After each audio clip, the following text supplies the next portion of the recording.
some hope to die.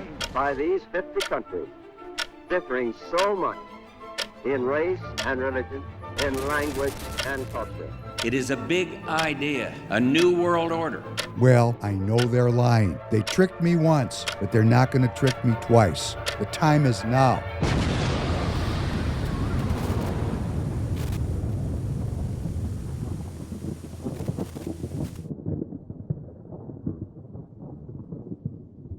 Welcome back to the Professor Penn podcast. David Penn, your host. Glad to be with you as always for a special edition that's coming to you this Friday night, the 29th of August at 7:30 p.m. When I say a special edition, special week here in Minnesota. And see, that's silence. When you have no words, there's a lot of talking. I have in the studio with me a minister, John Gapp. John, thank you for coming in today. Thank you so much for having me. John is a real worker for the well-being of our community. John works as a minister. He was a youth minister. For how many years did you do that? Full-time, about 13 years. Voluntarily before that for quite a while. So it was about 20 years total in youth ministry.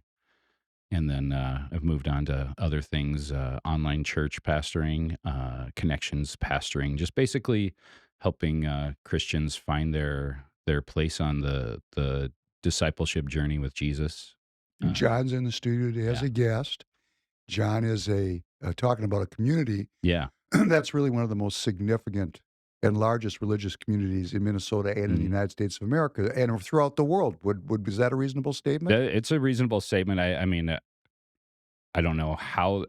I think impacting is definitely, for sure, the term I would use. You can talk numbers. There's major ministries and all over the world. I think impact is probably one of the biggest things. Leadership in the Christian community is so important and so needed.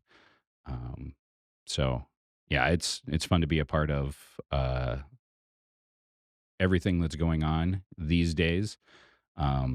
Yeah, but like you said, it's interesting times here in Minnesota. And you seem to me, we don't know each other well, but every time we've gotten together, I always think, man, this dude is pretty happy. Yeah. He's pretty centered. He's pretty fun to be around. He has a good, and the reason we originally talked about getting together, which, we know, all of us know it's Friday night. We just had this terrible event in Minneapolis, which is kind of, maybe going to open up some other dialogue. But the reason I wanted to talk to John about coming on is, as you know, I'm a political activist. The point of the podcast is to get people involved in politics, to self-govern. Yep. And I'm very frank about it. I say, look, we got to do this or we're going to lose our freedom. And our freedom is to have religious freedom. That's part of our freedoms. Yes.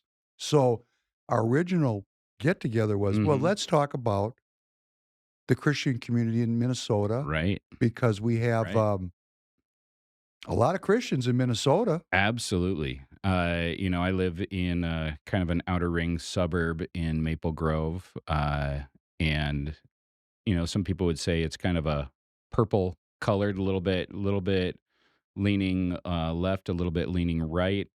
I've been involved in some of the school board things going on in the Osseo School District. And there is a need for Christians to be involved, to care about what's going on. I would definitely say care about what's happening in your school district, because those are the seeds that you are planting for your future generations, and making sure that, number one, they're educated properly, but number two, that there's no ideology that is warping the minds of our young children. Because that is going to directly impact the future of this country. So, as a Christian, I'm probably a little bit more politically motivated, just because I've seen what happens when we're not engaged. Now, in the Republican Party of Minnesota, Yeah. of which I am an officer, Yeah. a little bit of a fallen angel these days, because the constabulary has risen up and said, no, you're a little bit too much for us, Penn. But from my perspective, I'm just saying that's politics, and I'll be back. Like, Right. that's the way it's going to be. But Yeah. I'm still a alternate delegate to State Central Committee. I'm still involved in my local district, Mm-hmm. and you're saying something that really I want to delve into a little bit, Yeah. because the word around the campfire in our perpetually losing party is that 30% of the Christians don't vote. 30% of Christians don't. Yeah. Now, I have no data Yeah. at all. Yeah. And I say, when people say this to me, 30% of the Christians, I said, well, how do you know that? Right. And they say, well, we know. I go, how do you know? How do you know? So I don't know if they're, well, let's put it this way. 30% of the Christians are not voting Republican. I don't even know what it means. Right. So my Yeah. first question, because you start out by saying you're urging Yeah. people of faith Yeah. to be involved in Yeah. their local politics. You pick the school system, the school board, and Yep. those meetings, Yeah. which nothing is more local. Right. It couldn't than get that. any more local than that. Yeah, for sure. And I'm going to ask you, do you see, because you see thousands and thousands of believers, because you're in a very large church. Yeah. Are these, do you have anecdotal sense that a lot of people are not engaged, who are actually coming to pray and walk Yeah. a Christian walk, but they're not exercising it in a civic sense? Yeah. I would say that's almost directly what's happening. I anecdotally, the sense that I get from different Christians and just people in the community is they get turned off. We could go in a million different ways. Some people go, at church, I don't want to hear about politics. I don't want to hear about anything like that. I don't want to dilute my Christian experience with, sullying it with politics, because politics, I mean, it can be a pretty dirty game. It's not Oh, no, always clean. no, it's not a question. It can be. Yeah. It is a very Right. dirty game. Right. And So, let me just make a yeah. side. You know why? Because Christians aren't practicing Because politics. Christians, yeah. Or not just people. No. People of goodwill. Let's just Right. leave it. Yeah, you don't have to necessarily get into Christianity, but if you want to look at laws that work on the books around the world for all of history, most of them are based on the Ten Commandments. That's been the solid reality of truth when it comes to law-abiding societies is don't murder, uh, don't don't steal. I mean, these are the basics of just morality that you learn as a child. Don't hurt your friend. Don't take your friend's toy. Don't. It is the basics of living well. But people don't embrace the fact that God gave us law. God gave us things to live by, because having that moral guide rail gives us a safe place to be, and a safe way to interact. That's just basic truth. Then that is a part of the fundamental reason why the United States has prospered, is because we have said no one's above the law, because every individual is responsible for their own self. I might be going down a different track than where we you started. go where you want but to, young man. It's great. The idea of individual liberty comes down to that concept that we are each responsible to God for our own actions. You go to the Old Testament. Joshua said, "For me and my house, we will choose to serve the Lord." He was in charge of all of Israel, yet he was saying, look, God's talking to you right now. You can choose his way, or you can choose another way, but I'm going to choose God. I know that that's going to lead to life and blessing, and opposing God is going to lead to death and cursing. This is interesting. I've thought about this 2 times while you were talking, which is in the part of my life where I was in an Orthodox Jewish community. Yeah. And when you talk about the Bible, well, Yeah. it's called the 5 books of Moses. They're called the Pentateuch, Torah. They're called the Torah. Yeah. And when it's brought out and it's kept in an ark and it's a scroll and and there's all this ritual about when it comes Yeah. out because Mm-hmm. the bottom line is, and what is said is, those that study it, all its paths Yeah. are paths of peace. Mm-hmm. And that's what you're saying, Yeah. that those rules Yeah. create a just and safe society. Absolutely. And you're actually, if I understood correctly, Yeah. you're saying that our current jurisprudence, Mm-hmm. the best of it, is taken from Yeah. that Judeo-Christian Yeah. experience that goes all the way back to Abraham. Yeah. 100%. And you can be a Judeo-Christian denier all you want, but if you want to be honest about where our laws and where freedom-loving societies get their foundation, you're going to find your way back to those commandments and individuals. I mean, No, I'm you feeling look at societies that have embraced diversity. I mean, Israel is one of those first nations that had a woman ruler. You had Deborah, a judge in those pre-king era of Israel. People were not afraid of women having authority. People weren't afraid of people from different tribes, being this or that. So you can look back and you can say, number one, just like Josh was talking about, you can choose who you serve, but this God is a just God. He is merciful, but he's also blessed us. And we're going to choose him to serve because he's laid down a pattern of life to follow that leads to blessing and peace. And if you don't follow that, you are going to embrace death and cursing. You are going to embrace. I don't know. It's a poor road to choose. It's an interesting, like you say, there's so many Yeah. roads we can walk Yeah. down off of this Yeah. preamble, but the Christians, in your experience, Yeah. that are not politically active. First of all, let yeah. me just say, and Yeah. I've said it on the podcast Yep. many times, Yeah. Religions and Mhm. political parties, Mhm. really kind of the same thing. We're both Little looking. bit. We're looking for converts. Yeah. I want more. I want Right. you to join Right. your local Republican Party, find your committee, Mm-hmm. go to them and say, "I'm a Republican and I want to elect Right. Republicans." Get involved, organize your friends, your Yep. family, your neighbors, peer-to-peer interaction, and spread the gospel of freedom. Right. Now, we don't call it the gospel of freedom; we call it Republicanism. Right. But it is based on Yeah. that 5,000 plus year tradition. Absolutely. And what does a Christian Right. religion do? We want more Christians. We Right. even have a process Right. for converting people. Yeah. Right? You get you go Yep. to the tank or to the Yep. river, and you become baptized, Yeah. and you're born again. Mm-hmm. Well, see, and this is an interesting thing about republicanism. I don't Mhm. mean the Republican Party. No. I'm talking about Right. And that's the philosophy. good to separate because you can. I mean, we can get more into that, but yeah, the Republican Party and the idea of republicanism can be different at times. Hopefully, we're embracing. I'm staunch conservative. I grew up in Western South Dakota. We like our freedom out there in You can have the it. Nobody, plains. you got it. It's great.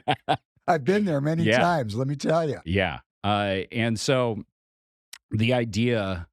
How long was your family out there? My grandparents and their parents all kind of I think they basically moved across the prairie in the late 1800s, early 1900s. So my dad's family was there, for the last 100+ years. Close to Rapid? Yeah, close to Rapid City. Because I'm saying, because if you haven't been out in Western South Dakota, Yeah. which I have been, Yeah, the it's Black Hills. it's cool. I was born in Rapid City.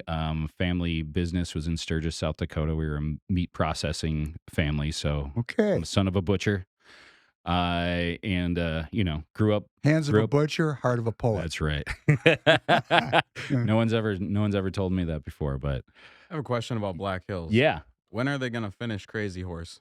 Oh man, that's been going on since I was a kid.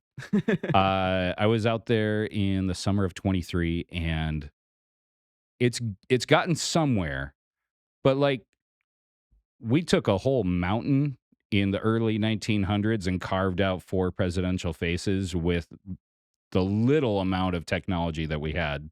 We just had dynamite and pickaxes back Yeah. then, and now we've got Crazy Horse. It's not nearly as grand, and it has taken so long. So long. It is taking form. It's taking shape, but it is the longest process. I don't know what's going on. I don't know who's in charge of that, but Me and my friends are convinced yeah. they messed up and they're too scared to come forward and say, "Hey, Good morning, we can't Tanner. do this." Good That sounds morning. Tanner, that sounds right. That's I would not be surprised at all. Yeah. Oh, that was actually the wrong mountain. Yeah. It's starting to sound like surgery on the wrong leg. Anyhow, but if you haven't been out in Yeah. western South Dakota or into the Dakotas, Yeah. I'm not saying there isn't civilization there, Mhm. but it's a group of people Yeah. that are living much closer to the land, Oh, yeah. much more self-reliant, Hmm. much more in harmony with nature. Yeah. Because guess what? Big government kind of, oh, hey, South Dakota. How Yeah. many people live there? 800,000 people? Oh, not even. Not even. I think Rapid City's it Oh, no, the might whole state. Oh, the whole state. Well, I mean, as the last I heard, it was maybe 500,000. The whole state of The South whole Dakota. state of South Dakota. I mean, you got Rapid City with 100, 125 in the area. You've got Sioux Falls with 200, 250. I could be using old data, and I've been in Minnesota since 1999. I But just looked it up real quick. Yeah. Tell me, Tanner. It's just short of 1 million. Really? For the whole South Dakota. My state has been Proliferated. blossoming. That's great. Well, and whenever there's freedom, there is a reason to Procreate. go procreate and be part of the land. Yeah. And there's more reasons to stay for the local population. I mean, I love South Dakota. I know multiple people that have moved from Minnesota to South Dakota. I've got friends who live on both sides of the states. We So were just talking about one of those people last Yeah. night. Yeah. I have 2 times a month, I'm having political meetings yeah. here in my district, SD 45, because I'm a community organizer like Yeah. Barack Obama. Oh wow, it's a I proud was like- tradition. I just remember when he showed up on the scene, I like laughing about it because they go, Yeah. community organizer, Right. what is that? Yeah. Exactly. And now I know why they won. Oh yeah. Because they went out and organized the community to be Right. politically involved, engaged, Yep. and he became president of the United States because of that.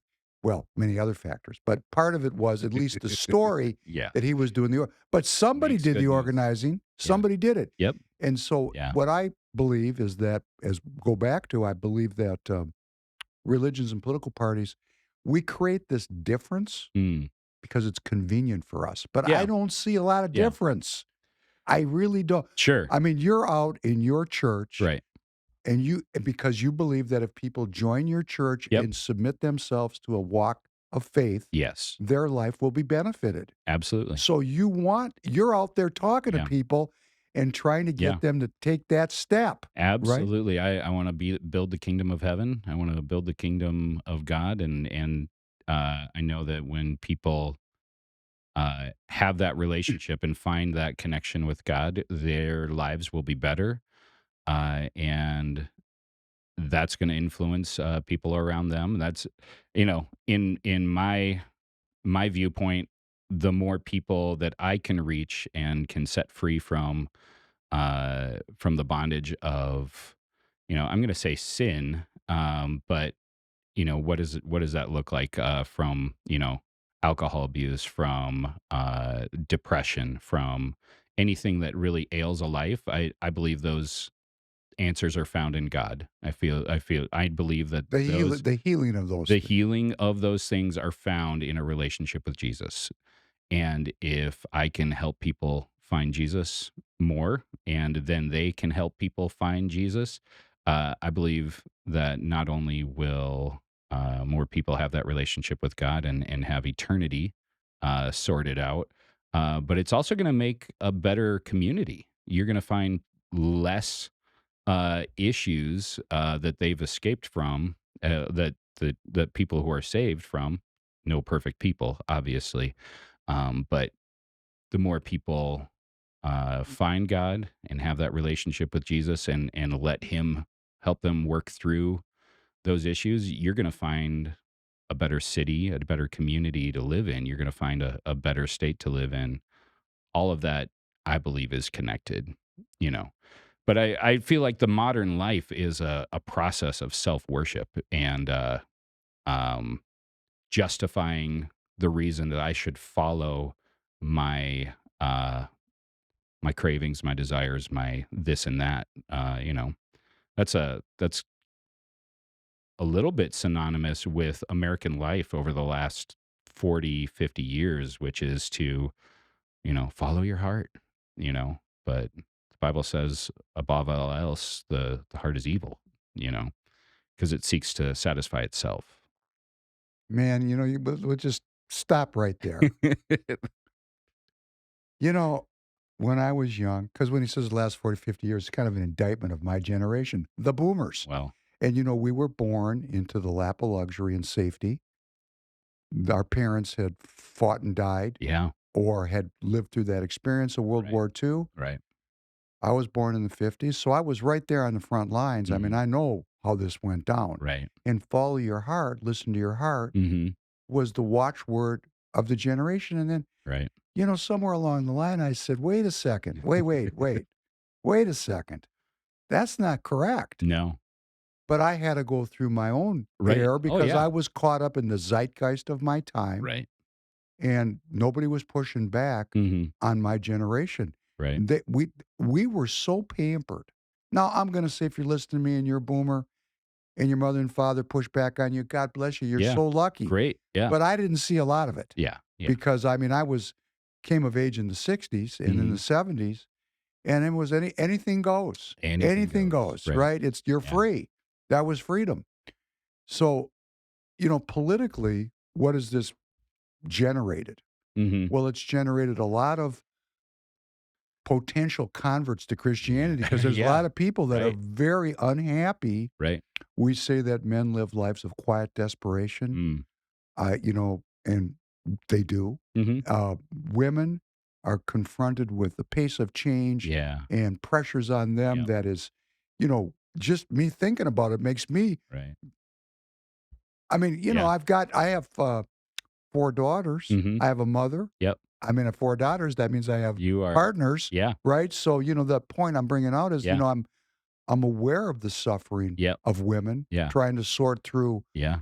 what modernity has offered them. No doubt about it. And so so in the tie for me between what you're doing and what I'm doing, let me just, Mhm. and I, We'll personally, get back to that. Yeah. personally, Yep.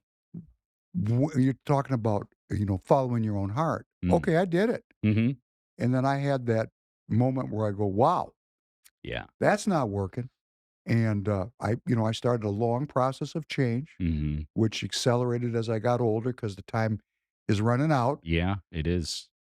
And then I realized in 2020 that my country was really in a rough spot. And I decided to dedicate myself to local politics, Mm-hmm. which means I gave over. I was no longer self-concerned. Right.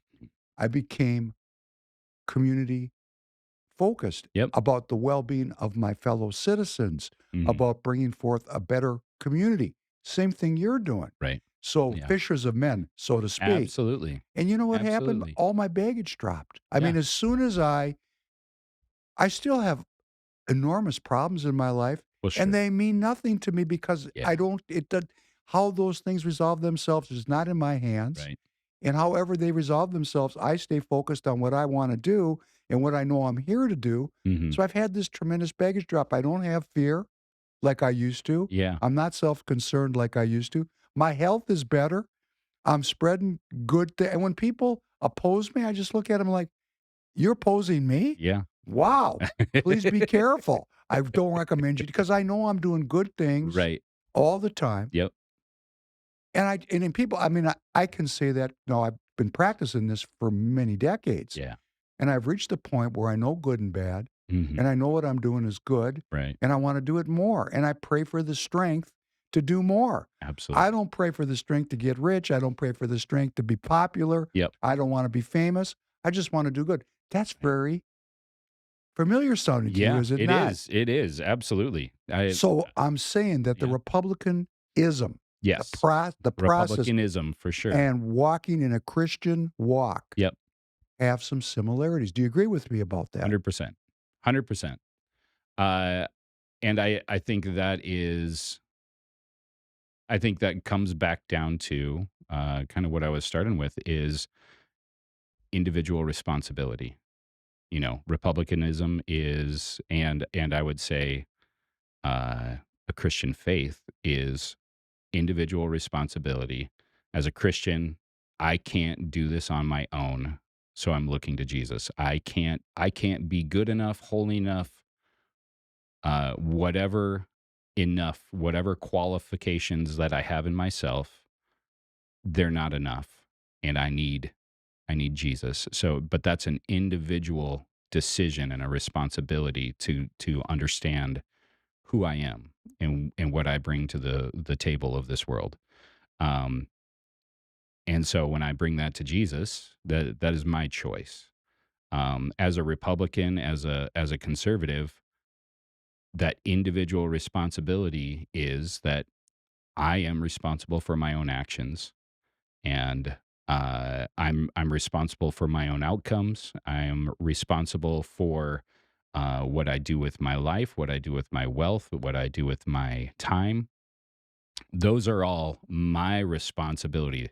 How am I treating? And I'll bring my Christian viewpoint into the probably republicanism connection is uh, do I leave my ability to affect people who are disaffected, whether it's orphans, widows, the homeless, those that need to be clothed, those that need to be fed, The sick. the sick. Do I leave that? Do I pay other people to do that, or am I going to engage in that personally and take that relationship with those people that I come across?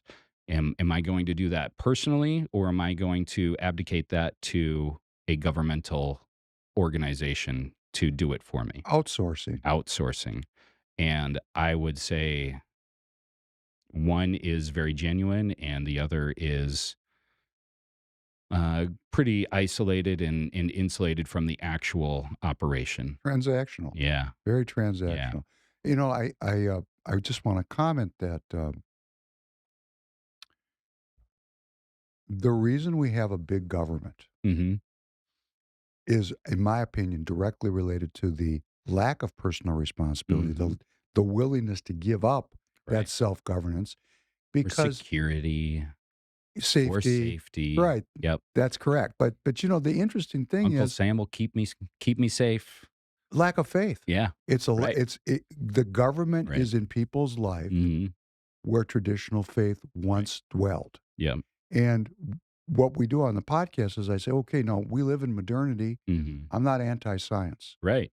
but I enjoy science. I- Science is so interesting. I don't want to throw faith out, Right. which is apparently a big part of our scientific world we're living in right now in our material Yeah. world. And what I am, John and I were talking before we came on air Yeah. about this terrible event in Minneapolis, and yeah. I didn't say anything, post anything, No. and everybody's talking, and I'm looking at X, and I'm getting more and more angry. Yeah. And everybody's saying pray. Okay, great. So I said to John, I wonder if any of these people know there's a way to pray. Right. Like oh no, follow your heart. No, that's not like that. Yep. There is an actual way that prayer works. So it's kind of like when I see Republican politicians Yep. standing up and they're saying we got to change everything. This is wrong. Right. Are you, as a Republican Party officer or a politician elected, are you continuously urging people in your community to get involved in the Republican Party? And the answer is no. You Right. are not, Yeah. because of why ever you're not. I'm not going to speak for you, but do your self-inventory. Sure. Because these people are listening to us, right? Yeah. And they know that they don't do that. Hmm. And okay, I'm not going to get judgmental. But in a very similar way, Yeah. when you get on air as a politician, you say, we need to pray. Why don't you teach people how to pray? Yeah. Which would require what? You'd have to know how to do it yourself Yep. first. Yep. You'd have to believe it. Oh, that's striking right to the heart of the matter. You would have to. Your faith wouldn't be simply a political tool or an alignment. Do you see that in politicians? Sure. Oh yeah. You I- see people wrapping their unholy agendas in the For cloth sure. of faith Always, not You- always. Always is the wrong word. frequently. Frequently, you can. I mean, because it's a trite. It's what you have to do to satisfy a certain portion of the population, especially your party. You need to acknowledge, whether it's authentically or not, that there's a spiritual side of it. Whether or not you actually know how to engage in that, you know, that's to be seen. But oh yeah, that obviously. I mean, politics at a certain level is a lot of showmanship, and you got. Yeah, well, I'm personally opposed to that. I agree. So for all the politicians that are listening, Yeah. you're all welcome to come in here. Yep. You're all welcome to be given the same respect I'm giving John. Mm-hmm. We just had on this week Representative Mike Weiner. Yep. We had a very nice conversation. We started to push on each other a little bit, but Sure. respectfully. That's good though. Oh, That's how you sharpen people. it was a very well Yeah. distributed podcast. A lot of people have listened to it. We're moving the needle forward. But my Awesome. point is, you're all welcome to come in here. Mhm. But when you come in here, I only have one requirement. You don't have to agree with me. Mm-hmm. Don't lie to me. Yeah. And if you're lying to yourself, Right. probably you're going to lie to me, and then we're going to have a rub. And Mhm. I was actually thinking, looking at all the posting on this terrible event this week, Tanner, Yeah. that there could be a miracle and everyone could just come together because we just all woke up and said, Right. wow, look at what's going on here. Yeah. Don't I? You can look into this and that of 9/11, but the post 9/11 America was really enjoyable to be in, because there was all of a sudden one vision of, I don't care what political side I'm on. And I'm not talking about in between politicians. I'm talking about in the community. It was there was a unifying effect on America for at least a short while. Um, that was interesting to experience. I mean, I was still in college at that time, and it was. But you know, the problem is then you can get you can understand and remember all the times that politicians say never let a disaster go unused. Never. Never let a crisis go to waste. There it is. Never let a crisis go to waste. That was actually attributed at first to Rahm Emanuel, who at the time was he was working in the Obama administration. Yes. He ended up AG being for a while. Well, he was, I think, chief of staff, and then he ended he ended up being the mayor of Chicago. Right. And then you went back, and you know who originally said that allegedly was Winston Churchill. Yeah. Who created crises. Sure. For example, Hitler didn't want to go to war with England. And he viewed that there was a simpatico between the German people and the British people, which is not crazy because, of course, the King of England, if you listen to him, he speaks fluent German, and it's a German family. So there is a tie there. And Windsor is not their original name. That is correct. And so the German Air Force was not bombing population centers. Mm-hmm. And, Churchill said, boy, if we could get the Germans to bomb London and, bomb, cities and kill civilians. Really crystallize the resolve. We could get the Americans to join the war. So we sent the RAF Bomber Command into bombing German cities at night. Night raids killed thousands of people. And Hitler was going, why are you doing this? Right. Please don't do this. Please stop. And of course, he didn't stop. No. And it actually had the effect. Hitler changed his air strategy. They stopped bombing the airfields and the radar stations. They started bombing the civilian centers. And it did galvanize a lot of support for war here in the United States. So, creating crises and using crises. And here we had a crisis here. And, my only comment is part of me just doesn't want to say very much because personally, when we have tragedy in my family, we pull inward. It's not a public event, and we've had tragedy. So it's a little strange to me because I do come from a religious community. We don't politicize what's going on. I mean, at least that's the goal. That's how I was raised. So when I see all this dialogue, I was watching MSNBC driving in this morning. I always turn it on in the car when I'm coming in. And Reverend Al Sharpton. Reverend Al. Do you know Reverend Al, Tanner? I do not. Oh, yeah, boy. Good for you. He's got it. He's losing his reach with the young doomers. He is. But he said that there is a civilizational crisis that would allow these kind of events to happen. So this is a man of the far left. Well, maybe not the far left, but of the left or of the established order. Who is saying there's a civilizational crisis? We're saying the same. You just said the same thing. I think that's pretty obvious. I mean, I think this is part of why Christians disengage from politics is the public displays of whether it's grief or celebration or whatever of things that should be private, or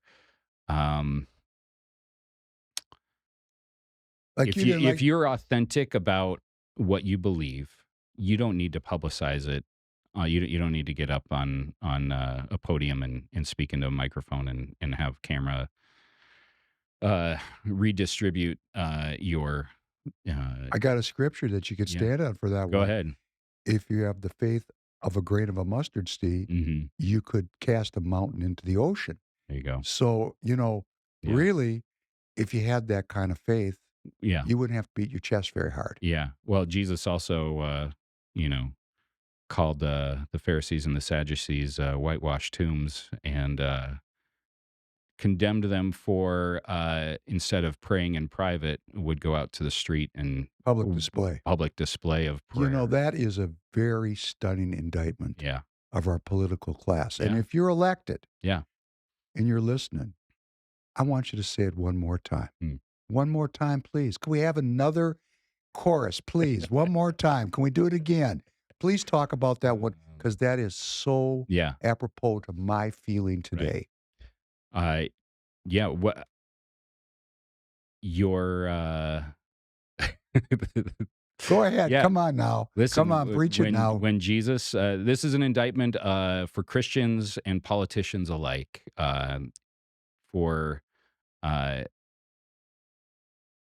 Jesus said, you don't need to go out in the public square and wail and pray and make a display. Make a display.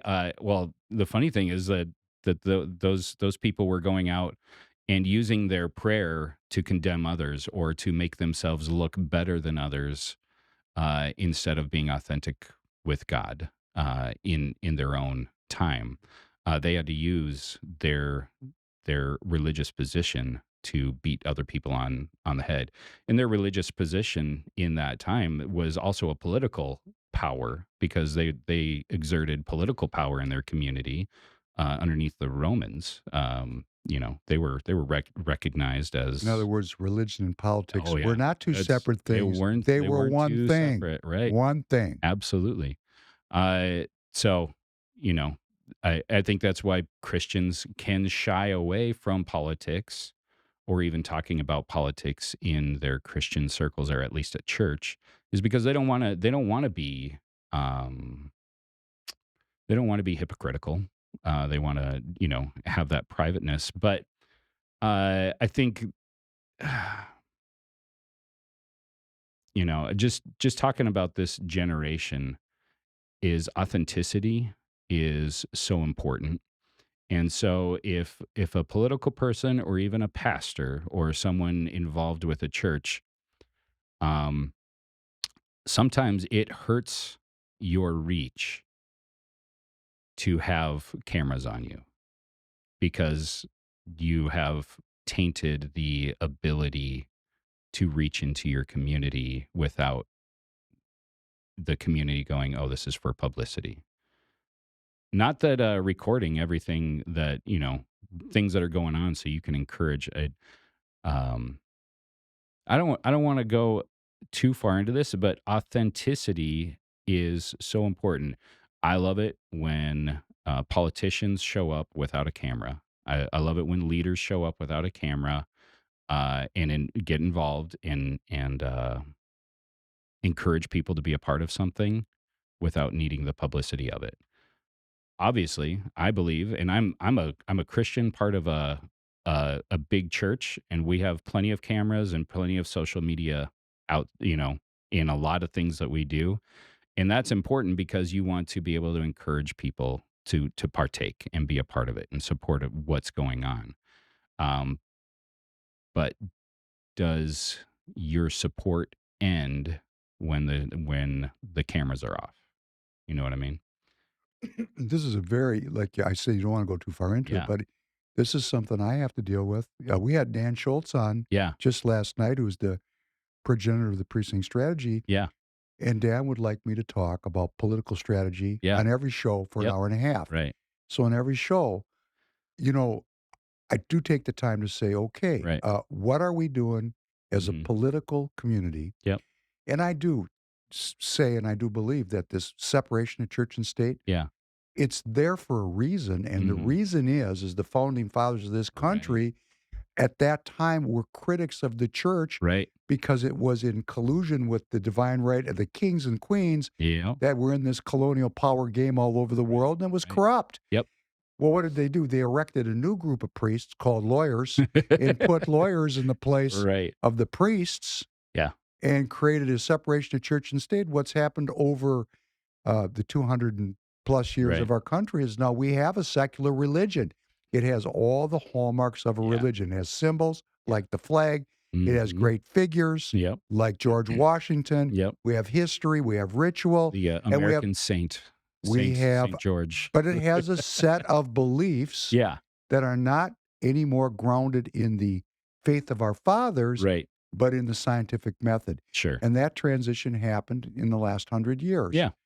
And so here we sit, both of us, me on a political angle Mhm. and you from a religious angle. Yeah. And we're really trying to bring people back into authenticity, Authenticity, for sure. personal authenticity. Personal authenticity, and it's you can call it science, you can call it whatever, but the ability to share your life on social media. Everybody is a publisher, everybody is a filmmaker nowadays. Whether you're filming your kids in the yard, or something funny your cat or dog is doing, or you know your social cred for saving the environment, whatever it is. I don't really. There's a million different ways to express that, but um, because everything is publicized, everything is scrutinized, everything is out there for consumption. But the social cred you get for supporting one agenda or another on your social media becomes like a way to wave your own flag. And it's been an interesting evolution of society, wouldn't you say? Like having so much technology, having so much ability to get out there. Every person can be a publisher of their own self, Well, we which hope is they- not we- not necessarily a We bad hope they have thing. something good to say. Right, right. I mean, we could proliferate goodness. Oh, absolutely. I mean, the medium Yeah. is not, the medium's not the it's the operators. yeah, exactly. It's the operators. Exactly. So, it's like any other piece of technology. And I'm just going to say this Yeah. because I want this to get out there. because things are politicized. You know, I've been in China a lot of times. Yeah. So you know what? In China, they have ESG. Well, they more or less. have this awful problem of human psychology because it's a faithless materialist culture. Not every single Chinese, obviously, but right. I'm saying generally speaking, it's a Marxist culture, Yeah. which means there's no spiritual. It's material. That's Marxism. And if you know Chinese people, like I know Chinese people, you know they wake up and go to sleep thinking about how to make money. In fact, someone like me who has faith, they just think I'm stupid, and they tell me so. So, but in that society, when you have that kind of competition, material competition, there's people that don't fit in that lose. Right. You can't have winners without losers. So guess what? They have a phenomenon in China of young men, I mean between 20 and 40, going into schools and killing children. The same thing. Yeah. But there's no guns in China. You know how they do it? They do it with knives. Yeah. And there's cases where a guy will go into a school and kill 15, 20 kids with a knife.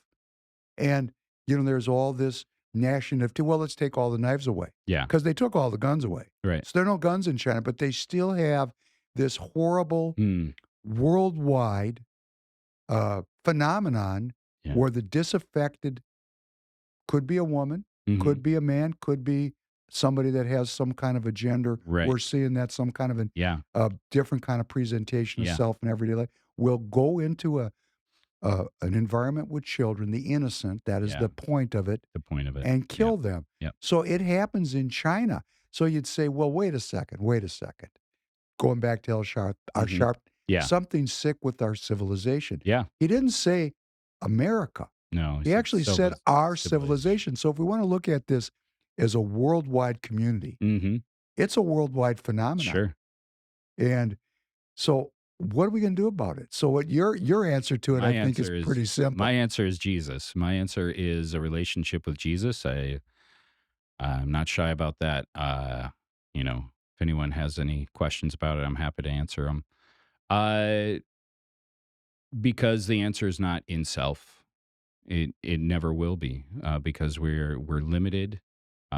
We are imperfect, and we always will be. And that's not a crutch. That's a realization that you will find if you are honest with yourself. And at the same time, everyone's a publisher. Yep. Everyone's a star of their own life. Right. And for most of us, it's going to be hollow. Right. Because, you know, many show up and few are chosen. Yeah. And you have to really be in it.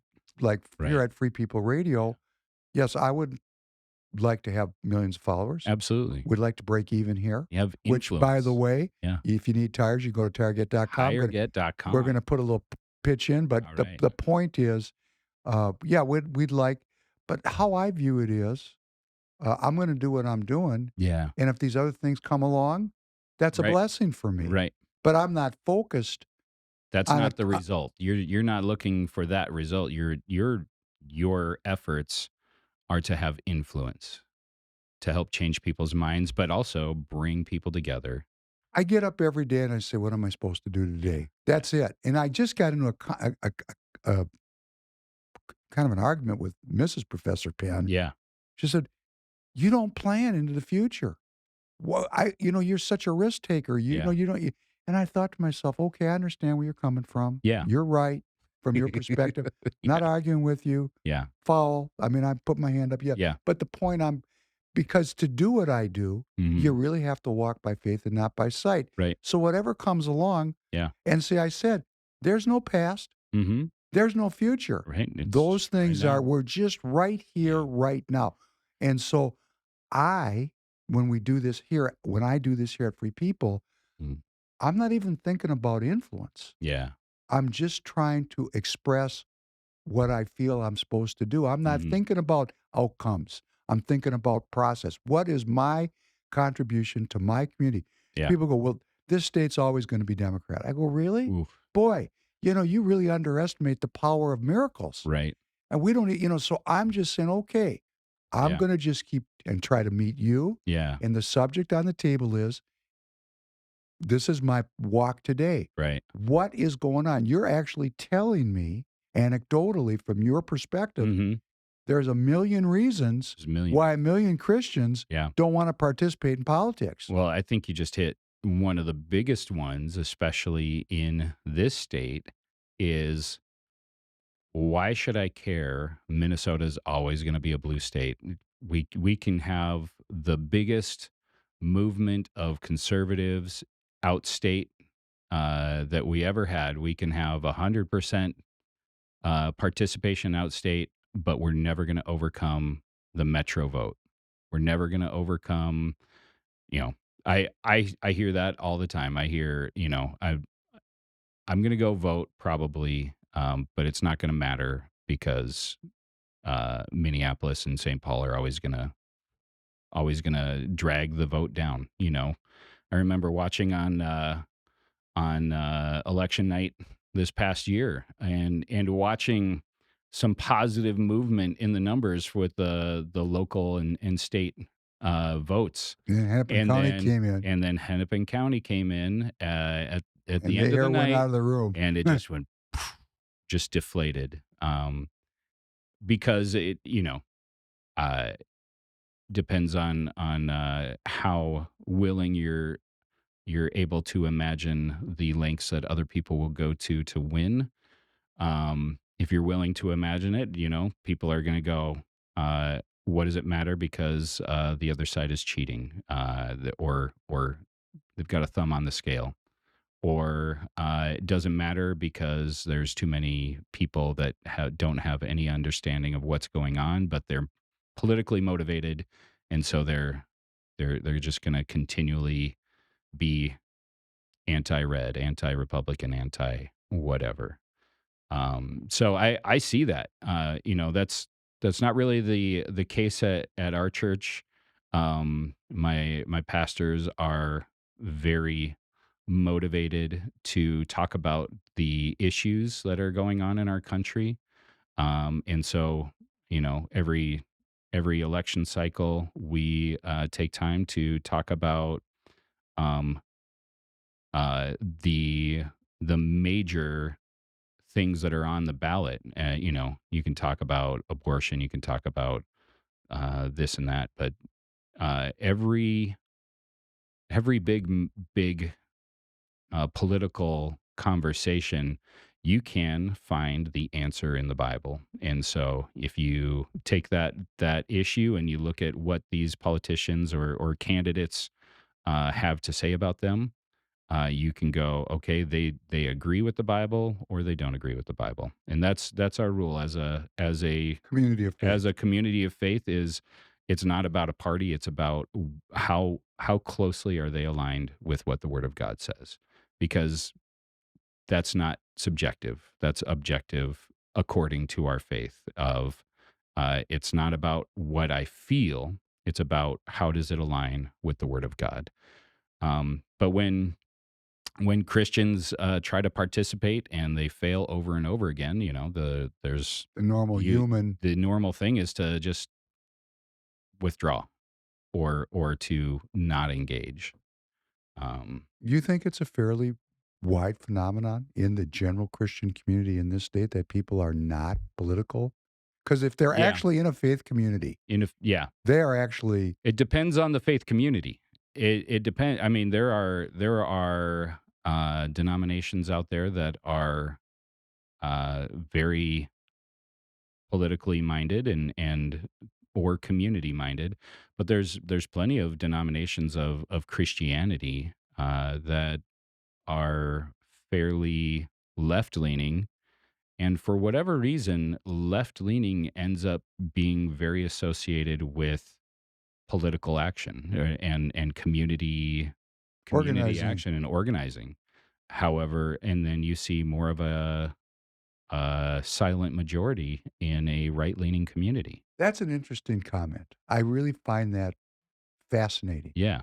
So if I heard you correctly, what you Mhm. said, what I think I heard you say was, which from my background Yeah. is kind of an oxymoron, but there's a left-leaning Yeah. denomination Yeah. in our state Oh, yeah. of people going to churches, Yep. organized communities, Yeah.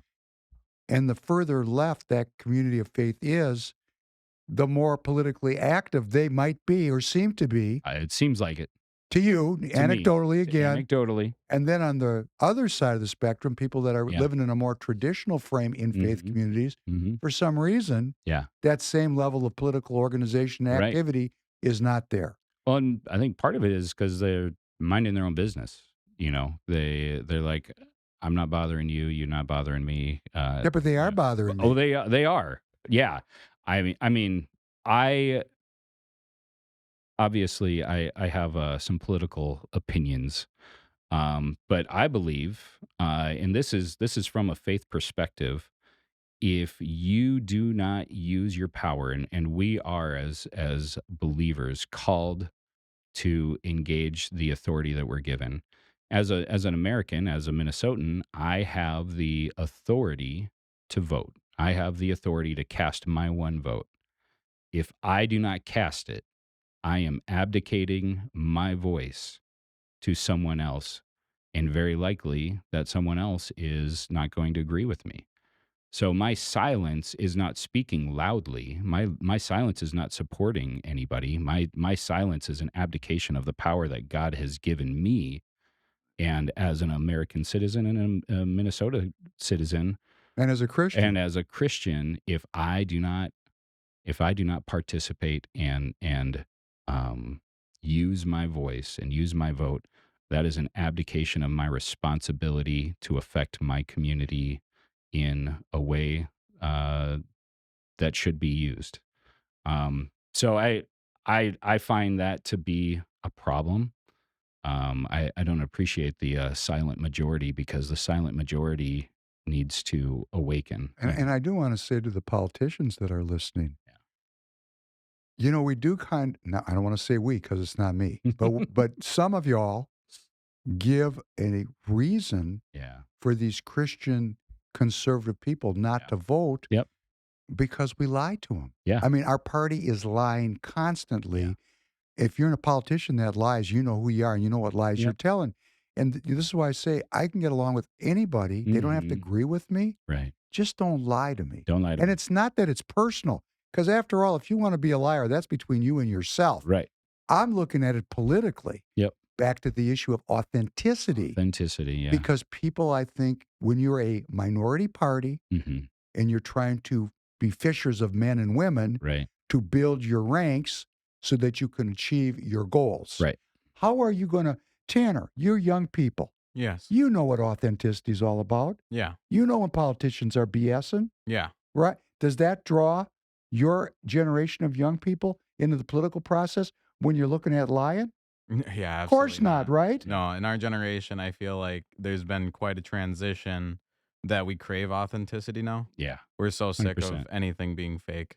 Yeah. So we got this full political culture, Mm-hmm. like praying Right. about every, pray. Yeah. You know what? Just Let's go walk. ahead and pray.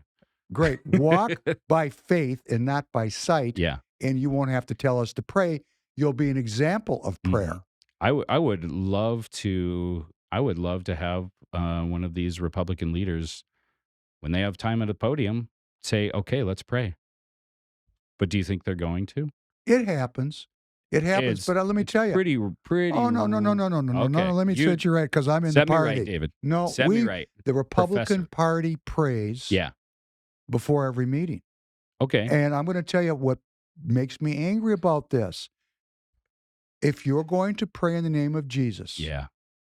that the meeting brings about his will Yeah. and elects his chosen and his elect, Mm-hmm. and we have this beautiful benediction, Mm-hmm. and then once that's over, for the next 2 hours, everybody's full of it. Right. You know what you're really, in my opinion, and I'm very firm about this, Yeah. there is a biblical prohibition about using the Lord's name in vain. Exactly. Now, people think that this is about swearing. You are 100%. I think it's dangerous for our Oh, yeah. entire community. Yep. You want hail and you want fire and brimstone? Right. Keep wrapping unholy goals Yeah. in the cloth of Christ, Oh, 100%. because that is going to bring, in my opinion, Yep. looking historically, Yeah. I think that's really, I don't like, so, Republican party Yeah. leadership, elected officials, if we're going to be a secular party, Mm-hmm. because we have separation of church and state. God, Right. God forbid we're white Christo nationalists. My goodness gracious, that some Christians might get involved in politics. Right. Oh, because we got all these secularists, Yeah. as if that's not a religion. Right. It is a religion. Putting your faith in something. It's an anti-Christian worldview, Right. which is another way of saying anti-Christ worldview. So we do have a separation of faith believers, Yeah. but their lack of participation, that void has been filled Yep. by people that have a very clear ideology. Mm-hmm. And so if we're Republicans and we have our leadership, man, if we're going to pray before the meetings, could we please, I'm asking you, could we be serious about it? Yeah. The first step, we don't have to agree with each other. Let's not lie. Let's tell the people the truth. Sure. Now, do I know the truth? No, but I know I'm searching for truth. Yeah. That's different than specifically and with intent misleading the people. Mm-hmm. And we do so much of that politically. Yeah. And that is the lack of authenticity, which is turning off the young, Oh yeah. non-religious of Tanner's generation. 100%. But yeah. also you're saying it's probably turning off. So it'll turn off more and more. I mean, obviously our generations grow up, but I've been seeing this. I started becoming aware of this while I was in youth ministry, with different topics that come up in evangelical youth ministry. Like, I mean, I don't drink alcohol. That's just my personal experience and what I've seen, and it doesn't lead me to go, I want to have this in my life. However, if you start teaching your youth that drinking alcohol is a sin, and God is going to strike you down with a drunk driver, or you're going to be a drunk driver, and God's going to do this or what that to you because of this activity. Well, it's not because of your that God's doing it to you. It's poor choice on your part. But if a high schooler goes to a party and has a beer, and God doesn't strike them down immediately because they touched alcohol, you're going to start to think that either your youth leader or God is a liar, and you start lying on behalf of someone else. Again, I think that alcohol is generally, for me, it's not part of my life. But to tell someone that it's a sin in God's eyes, you know, this isn't what the podcast is about, obviously. But when we continue to use God's name to say something that God hasn't said, you will have bad results. I think that's where I'm trying to get. I think that was very aptly said. And if that's all this podcast Right. is about, and we could just move the ball up the field Yeah. 1 yard with that idea, Yeah. let us not I will not. I'm not going to speak for anybody but myself. I am not going to presume Yeah. that I know what God is thinking. Yeah. I know what he is written. I know how to pray. Right. But I mean, I don't know God's plan. Mm-hmm. So like I said, I just get Yeah. up every day. Yeah. I actually woke up. Perfect example is this morning. Yeah. We kind of had a hard time getting this scheduled. Yeah. And It Tanner, took a little while. And Tanner told me it was Thursday morning, and we did 2 podcasts on Tuesday. And I thought, wow, I'm off until next week. I've been thinking because I don't have to do a script. And I woke up this morning, and it was like 6 o'clock. And I'm going, this is great. I don't have to go in this. Oh my gosh, I got to get up and get to the studio. I got John Gapp in today. I've got this program and then I start, then my brain engaged. What are we going to talk about? Yeah. And we're talking about, I think, right now, the most important issue of this moment. Yeah. Which is in times of tragedy. And I don't want to talk about it because I'm from that private. Yeah. But in times of tragedy, using tragedy politically, it's a very dangerous thing to do. It is.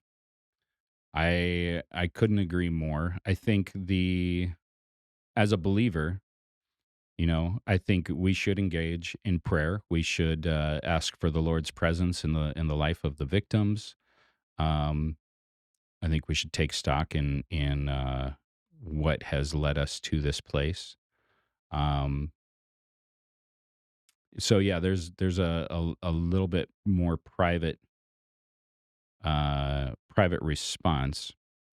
But I guess that's the question, and maybe this is what we need to talk about. What should our leaders? How should they lead in these moments? What should be done? Um, and I think part of it, the aftermath is how did we get here?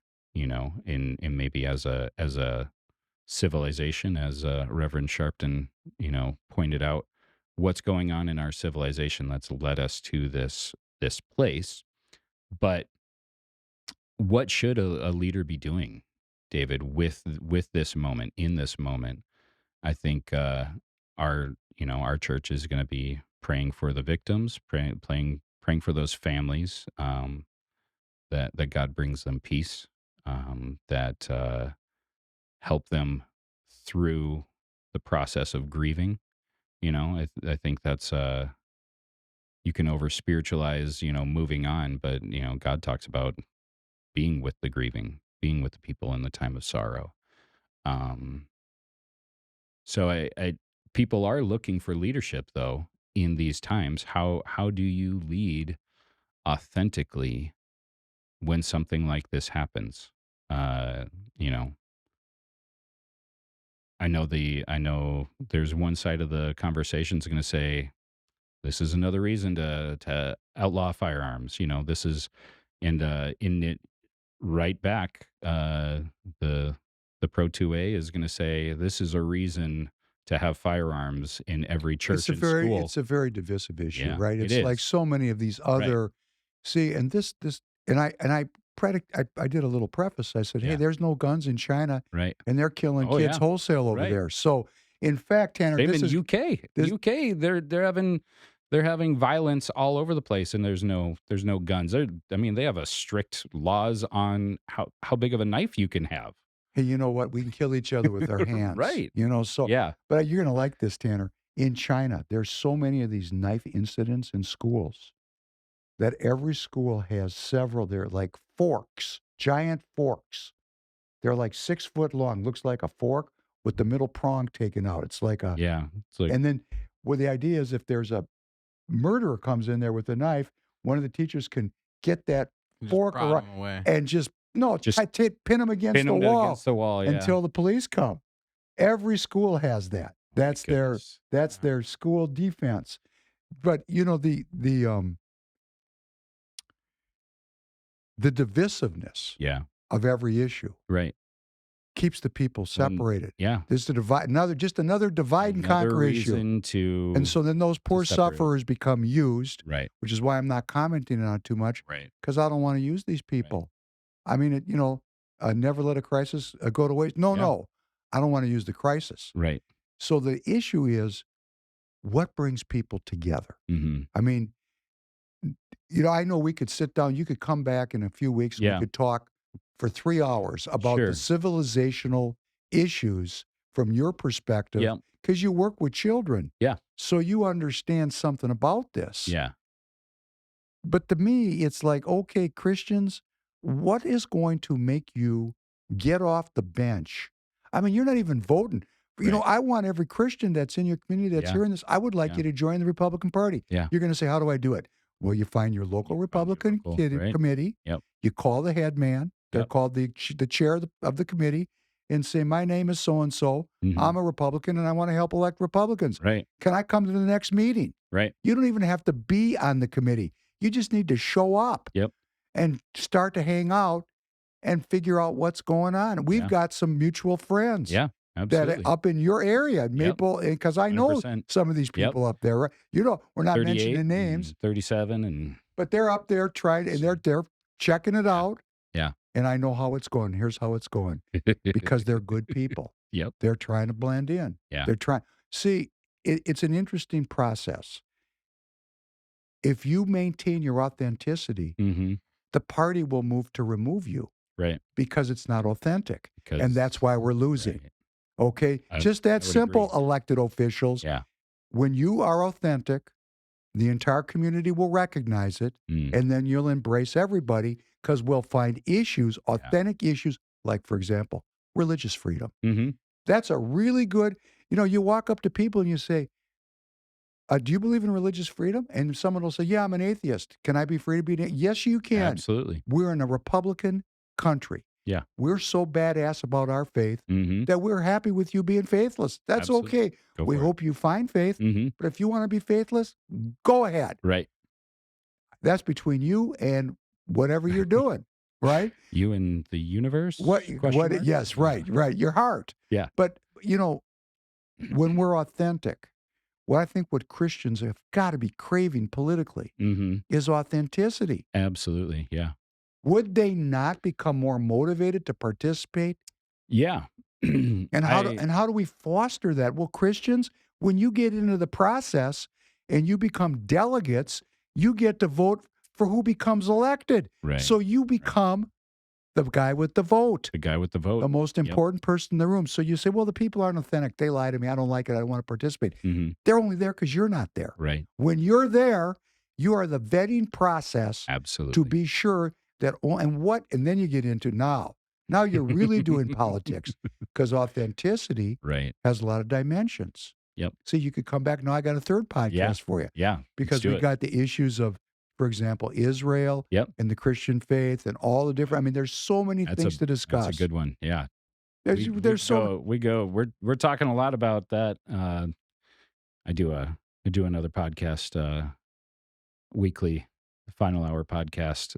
And we talk about where that. does the audience find that? You can go to YouTube. You can go to anywhere you find podcasts, but thefinalhourpodcast.com is our webpage. Great. We'll have everything in the description, guys. Right so on. just look in the video description. We'll have all the tags. And if you're a Professor Penn audience member and you happen to leave my audience and go over to John's audience, I'm okay with that. I prefer we have both. They go to both. Well, you know what? The reason why I say that is I make a lot of guest appearances. Yeah. And people, we're hanging on to our audience. No. This is a movement of people. Yeah. We got to grow.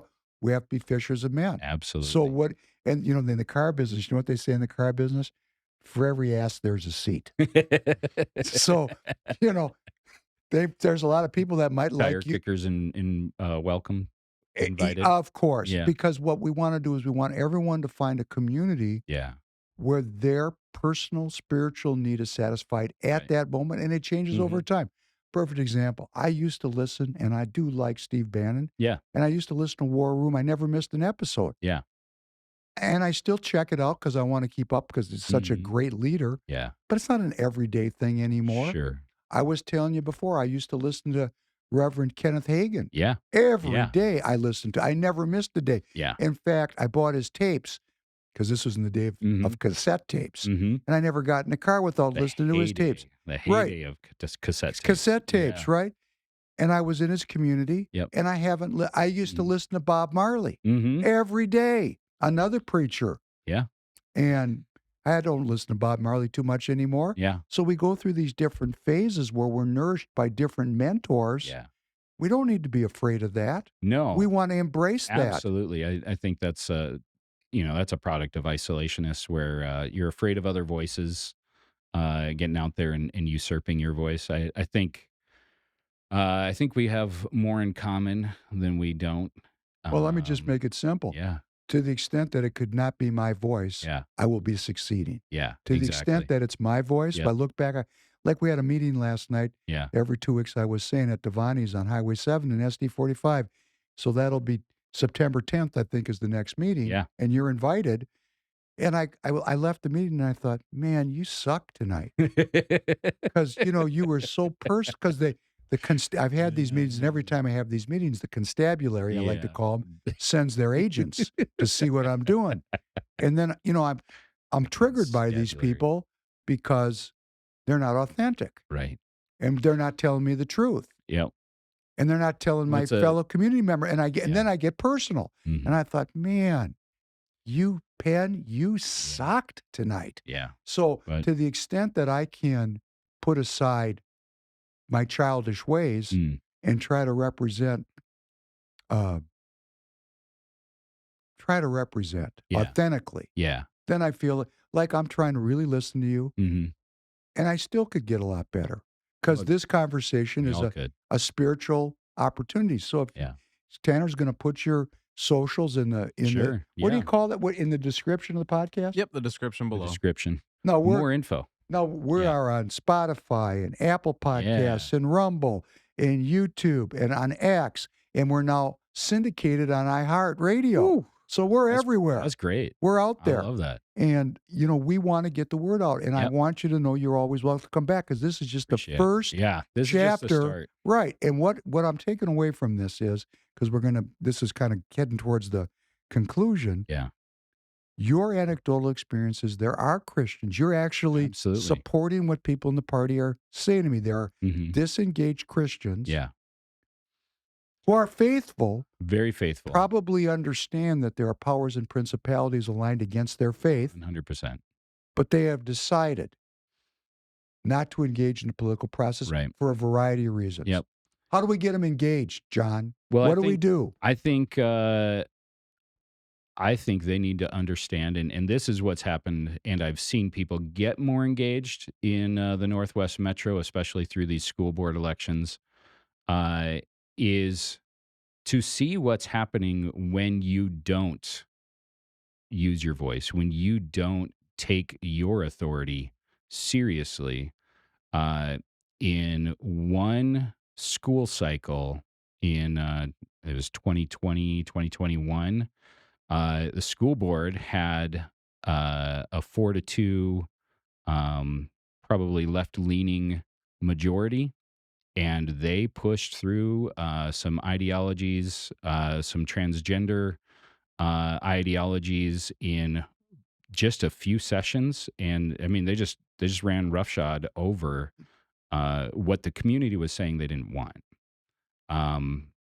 And that's what happens when you disengage from the process of representing yourself, representing your family, and protecting what I believe, and we as a community at our church, we believe that God has given us the United States of America, to do good things, to do great things, to have the freedom to stand up for people all over the world.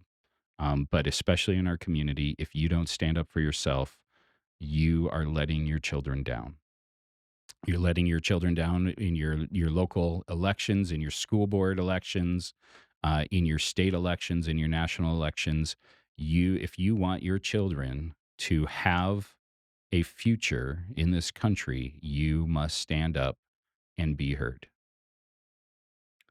Just as simple as all that. Yeah. So then how do people square that circle? Because they know that, right? Or Yeah. maybe they don't know it. I think maybe they don't. I think there's a lot of things that get swept under the rug, and is not publicized. And maybe this is part of the problem too. Is people are tuning out from legacy media, and so God, they Bob, aren't hearing anything. Bob Marley is booming in my head. I hadn't Yeah. thought about Bob. He's got this beautiful song where he says, most people think great God will come from Mm. the sky, take away everything, Yeah. and make everyone feel high. And, I see these ministers preach and they say, Yeah. I am not a citizen Yeah. of the United States of America. Mhm. I'm a citizen of heaven. Yeah. And see, that to me, Well, they're not at odds. okay, great. Yeah. Can you square that circle for these people? Well, sure. I mean, like I said, you can be a citizen. You should be, as a citizen of heaven, understand the idea of authority. And in the New Testament, Jesus had the centurion. He understood authority. That if Jesus would say that his daughter was well, or was it his servant, either way, if Jesus would say it, it will be done because Jesus had authority. You as a Christian, you have authority to cast your vote. You have the authority and really the responsibility to talk to people about right and wrong, not necessarily to criticize and judge, but to discuss. The Bible invites us to come and reason together. Let's reason through what's going on in our community, not with a judgmental idea, but let's get to the bottom of this. Let's find some harmony between you and I, so that we can move forward positively. Let's move forward. But as a Christian, you have that responsibility to cast your vote in a way that's going to glorify God and bring peace to your community. And to the extent that you don't, and to the extent you don't, you will find yourself without peace in your because community. the void will be The filled. void will be filled with someone else's voice. If No, you no, no, no, I'm gonna abdicate go- your power, Well, let's go a little farther. yeah, If go ahead. good people don't participate, Yep, the people that are left to Yeah, participate yeah. are not good. Yeah.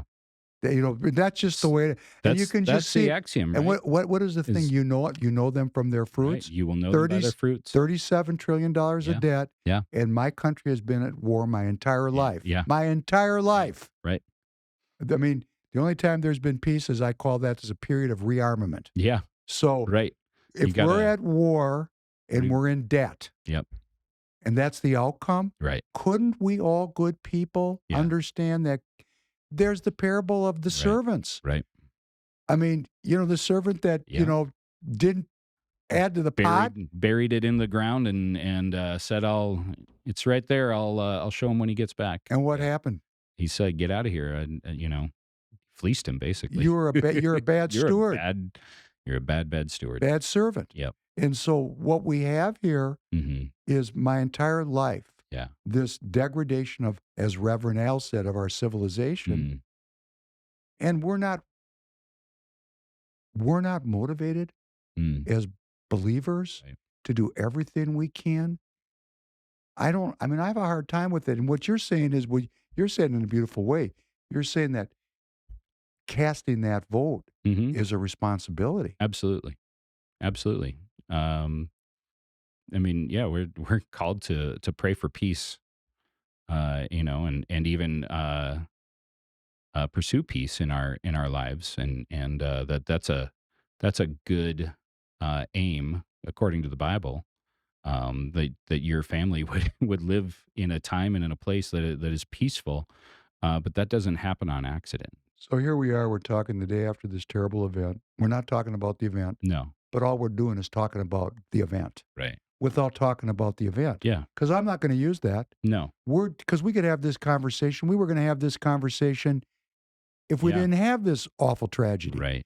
It's the same conversation Yeah, because there's 1,000 diseases and there really is one cure. there's only one. And I Yep. agree with you about that. Yeah. And what we're trying to do in the Republicanism, the walk of the Republican, Mm-hmm. is to get people to understand that there is a cure, but Yeah. it is requiring each one of us to be responsible Well, for our own lives. Professor Penn, you cannot, you can't want freedom to live in a free country without the responsibility to continue to build it.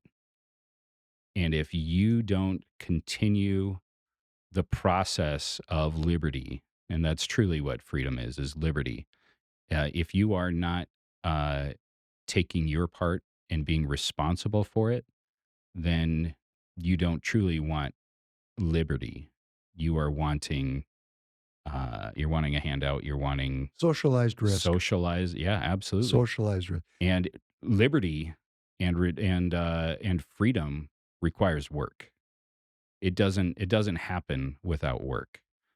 Well, it was funny because for the boomers, when we woke up there in the 60s, and everybody let it all hang out. Men started growing their hair long. Yeah. Everybody's getting high. Sex was free. Yeah. I mean, it was a free for all. And I thought to myself at the time, this is freedom, because that's what they told me. Right.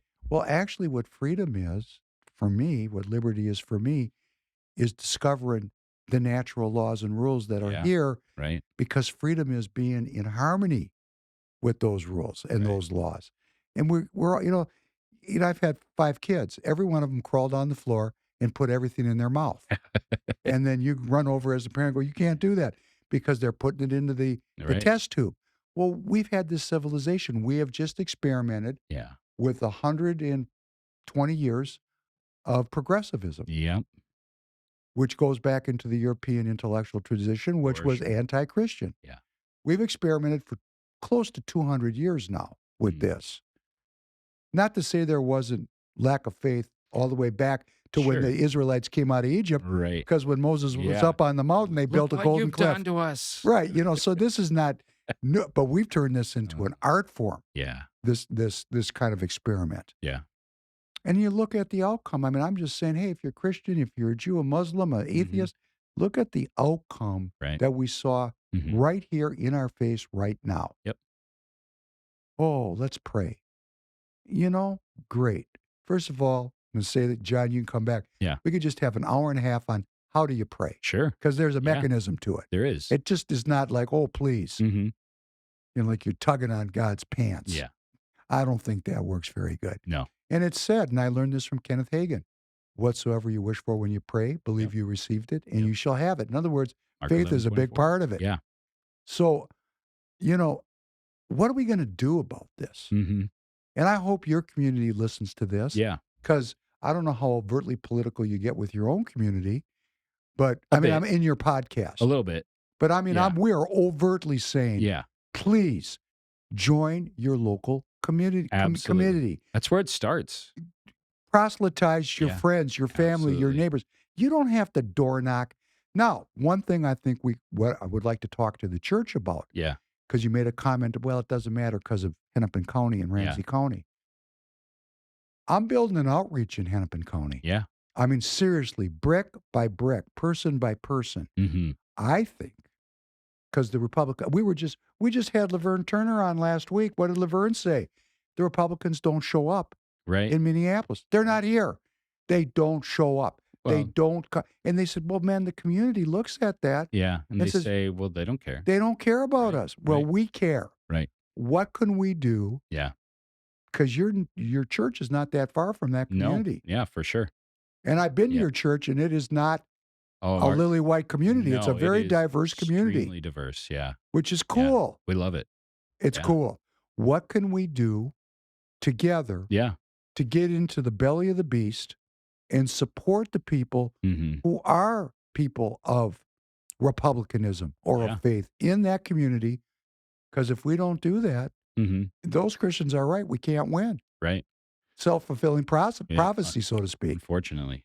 So I'm just going to let you think about that one, because that's what I think. That's where I think the action is. Yeah. Is going right where where we're afraid to go. Right.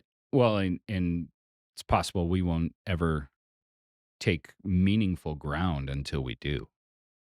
Spiritually and politically. Both sides. Because another ideology is dominating. It's dominating because it's really the only one that's having a voice. I'm going to tell you something. This is going to sound crazy, but it's fun talking to you. I pray and I listen. And I got a message. Yeah. It's a very simple message. Let my people go. Yeah. Let my people go. They're my people. They're my fellow citizens of this great land. Yeah. And we got to these people need to be set free. Yeah. Of a ideology that we look at the fruits of the ideology this week, right in our face. Right. Besides the fact that we're at war all over the world and we're in debt and our people are ill. Yeah. We have a sick society. Yeah. We spend more money on healthcare than any other country in the world. And I think, what did we say? The 38th percentile, the 38th country in terms of longevity. Yeah. But the number one in terms of healthcare spending. It's not making sense. Something's missing in the equation. Yep. I wonder what that might be. You know where I'm heading with this, right? Yeah. Oh, yeah. There's something missing. Yeah. Yes, the medicine is great. The doctors are great. The hospitals are great. But there's a missing element. Because the outcomes, the data, the scientific statistical data is telling us something could be improved. And I have some thoughts on that too. Yes, you do. That's 4 podcasts. Now, if you're missing this is a special edition because what I'm trying to do is get John to be a regular I'd love to. member of our community because what I really want to do, and I don't believe in mixed messages or hidden agendas. Mm-hmm. There's a lot of Christians that listen to this podcast. Yeah.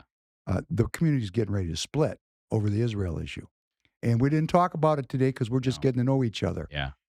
You know, if we don't unify as a community and find the issues that bring us together, we're going to be ruled. Yeah. And we're going to be ruled by a very non-faithful force. Yeah. And, we think, oh, President Trump, most people think great God will come from the sky. He'll take away everything, make everybody feel high. And what Bob Marley was saying was that's a scam. Oh, yeah. That it's up to each Big time. individual. We have to find the issues that unify us. Yeah. Not the fake, inauthentic Right. issues that are put up to unify us, Yeah. like victory. Victory is not a unifying issue. No. And it's short-sighted.